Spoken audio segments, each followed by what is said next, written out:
Assalamualaikum warahmatullahi wabarakatuh. Nama saya Widya Nurhadini Utami dari kelas TBI 3D. Dalam video ini saya akan menjelaskan materi tentang lingkungan pendidikan untuk mata kuliah dasar-dasar kependidikan. Lingkungan pendidikan kali ini mencakup tentang pengertian lingkungan pendidikan, jenis-jenis dan perbedaan lingkungan pendidikan, serta fungsi lingkungan pendidikan. Yang pertama adalah pengertian pendidikan lingkungan. Pendidikan lingkungan adalah berbagai faktor lingkungan yang mempengaruhi praktik pendidikan. Dalam kegiatan pendidikan, unsur pergaulan dan unsur lingkungan tidak dapat dipisahkan. Untuk itu, Ki Hajar Dewantara membagi 3 bagian lingkungan pendidikan yang disebut dengan Tri Pusat Pendidikan. Tri Pusat Pendidikan adalah 3 pusat berlangsungnya pendidikan. Yang pertama adalah lingkungan keluarga, yang kedua adalah lingkungan sekolah, dan yang ketiga adalah lingkungan masyarakat. Yang pertama adalah lingkungan keluarga. Lingkungan keluarga ini adalah pusat pendidikan karena dalam lingkungan ini terbentuk segala potensi yang dimiliki manusia dan beberapa dapat dikembangkan. Pendidikan dalam keluarga dapat dibedakan menjadi 2, yaitu yang pertama adalah pendidikan prenatal, pendidikan dalam kandungan, dan yang kedua adalah pendidikan postnatal, yaitu setelah anak tersebut lahir. Wujud praktik pendidikan prenatal atau pendidikan dalam kandungan cenderung dipengaruhi oleh budaya seperti pemberian doa, sedangkan pendidikan postnatal atau setelah anak itu lahir adalah pendidikan yang diberikan untuk membekali anak tersebut di masa depan.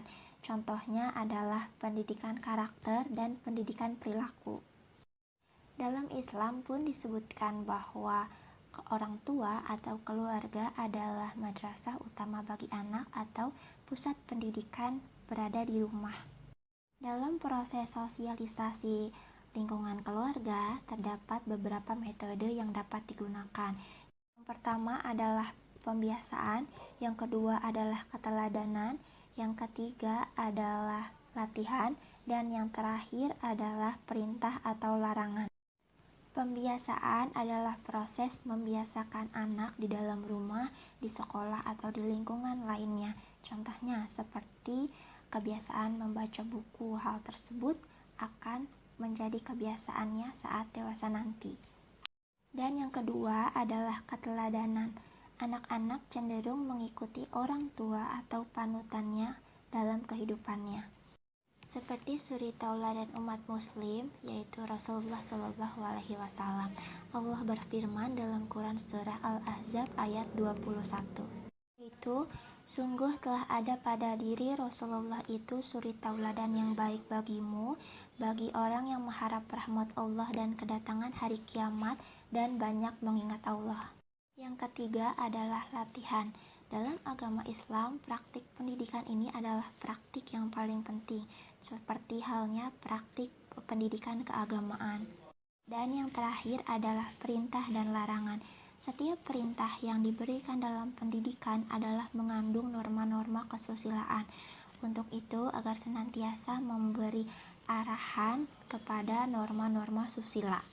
Sedangkan larangan adalah perintah yang dikeluarkan ketika anak berbuat salah atau merugikan dirinya sendiri serta melakukan hal yang tidak baik. Tri pusat pendidikan yang kedua adalah lingkungan sekolah. Lingkungan sekolah adalah sarana yang dirancang untuk melaksanakan kegiatan belajar mengajar atau pendidikan. Terdapat 4 macam pengaruh pendidikan sekolah terhadap perkembangan masyarakat. Yang pertama adalah mencerdaskan kehidupan masyarakat, yang kedua adalah membawa pembaharuan bagi masyarakat, dan yang ketiga adalah mencetak generasi yang siap terbekali untuk keperluan kerja di lingkungan masyarakat, dan yang keempat adalah melahirkan sikap positif dan konstruktif bagi masyarakat. Walaupun sudah memasuki lingkungan sekolah, tetapi peran orang tua tetap sangat penting, karena pada saat pandemi seperti ini, lingkungan sekolah dipindahkan ke lingkungan rumah, yang mana orang tua harus membuat anak-anaknya menjadi nyaman belajar di rumah dan memotivasi mereka agar terus tetap belajar.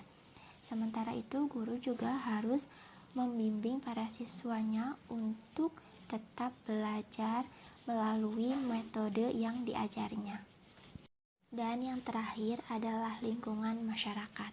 Manusia merupakan makhluk sosial yang saling bergantung.